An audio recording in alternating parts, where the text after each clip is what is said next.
In this video, we'll discuss what looking at the pupils relates to in the context of face reading and the ideas to consider. Enjoy.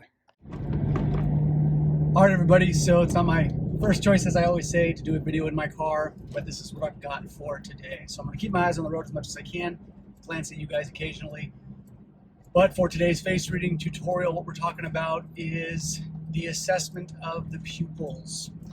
So the pupils, if we think about it from the Eastern perspective, when they talk about the pupils, the pupils are sort of seen as the epicenter, the gravitational center. You can think of it like the center of a galaxy, right? There's a black hole at the center of the galaxy. The pupils are said to be sort of the same way, and then the iris is sort of the yang, visible expression, and we have different colors and things that happen there. But the pupils are this access point, and that's the way I want you to think about it. I want you to think of pupils as an access point into the deep recesses of a person. So as many of you know, when we are talking about looking into the eyes of a person, we're talking about assessing the Shen. We're looking at the quality of the spirit, and this is why looking at the eyes and seeing if someone makes eye contact is so important in the large picture. So the eyes are a gateway or portal to the soul. You want to think that the pupil is sort of like the epicenter of that. And when you look into the pupils, you can definitely get some very strong Shen metrics. So Shen, for review, is the consciousness, spirit, or soul of a person. When we look into the pupil, this is a deep reservoir of that energy. So what I tell people is, yes, look at people's eyes when you are assessing them. Definitely look at people and get the feeling that comes off of their eyes. That's important. But if you want to carve a bit deeper and you want to take that lens even deeper into the person, you're going to be looking into their pupils. And when you do that, you've got to look at the pupils one at a time. So left and right, shifting back and forth, it's not something you can do for a prolonged period. If you stare at one person's eye for too long, whether they pick up on it consciously or unconsciously, most people start to sense that something is up. It's kind of an odd thing to do.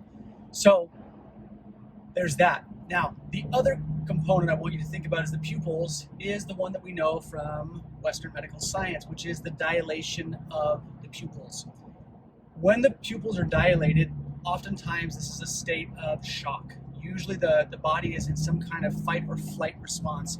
And so you've got to be mindful of that when you're reading someone, and if you see that their eyes are dilated, one of two things is usually going on. Usually they're on a psychedelic, or they have some kind of fight or flight response in the body that is not able to leave. So I've known people that have had very severe trauma who've had dilated pupils for years.